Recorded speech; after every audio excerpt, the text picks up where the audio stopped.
కీర్తనల గ్రంథం 9వ అధ్యాయము. నా పూర్ణ హృదయముతో నేను యెహోవాను స్తుతించెదను. యెహోవా, నీ అద్భుత కార్యములన్నింటినీ నేను వివరించెదను. మహోన్నతుడా, నేను నిన్ను గూర్చి సంతోషించి హర్షించుచున్నాను. నీ నామమును కీర్తించెదను. నీవు నా పక్షమున వ్యాజ్యమాడి నాకు న్యాయము తీర్చుచున్నావు. నీవు సింహాసనాసీనుడవై న్యాయమును బట్టి తీర్పు తీర్చుచున్నావు. కాబట్టి నా శత్రువులు వెనుకకు మళ్ళుదురు. నీ సన్నిధిని వారు జోగిపడి నశింతురు. నీవు అన్యజనులను గద్దించియున్నావు, దుష్టులను నశింపచేసియున్నావు. వారి పేరు ఎన్నటికీ నుండకుండా తుడుపు పెట్టియున్నావు. శత్రువులు నశించిరి, వారు ఎన్నడూ నుండకుండా నిర్మూలమైరి. నీవు పెళ్లగించిన పట్టణములు స్మరణకు రాకుండా బొత్తిగా నశించెను. యెహోవా శాశ్వతముగా సింహాసనాసీనుడై ఉన్నాడు. న్యాయము తీర్చుటకు ఆయన తన సింహాసనమును స్థాపించియున్నాడు.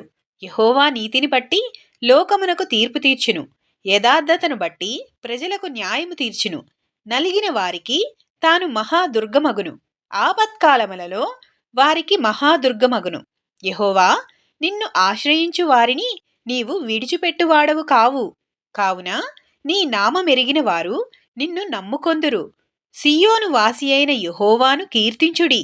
ఆయన క్రియలను ప్రజలలో ప్రచురము చేయుడి. ఆయన రక్తాపరాధమును గూర్చి విచారణ చేయునప్పుడు బాధపరచబడు వారిని జ్ఞాపకము చేసుకొనును.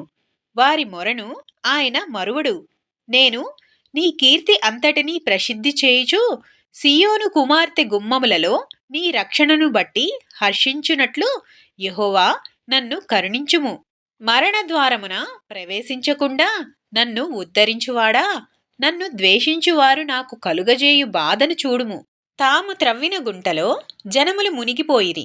తాము ఒడ్డిన వలలో వారి కాలు చిక్కుబడి ఉన్నది. యెహోవా ప్రత్యక్షమాయెను. ఆయన తీర్పు తీర్చియున్నాడు. దుష్టులు తాము చేసుకొనిన దానిలో చిక్కియున్నారు. దుష్టులను దేవుని మరచు జనులందరూ పాతాళమునకు దిగిపోవుదురు. దరిద్రులు నిత్యము మరువబడరు. బాధపరచబడు వారి నిరీక్షణాస్పదము ఎన్నటికినీ నశించదు. యెహోవా, లెమ్ము. నరులు ప్రబలకపోవుదురుగాక. నీ సన్నిధిని జనములు తీర్పు పొందుదురుగాక. యెహోవా, వారిని భయపెట్టుము. తాము నరమాతృలమని జనులు తెలిసికొందురుగాక. ఆమెన్ ప్రభువా.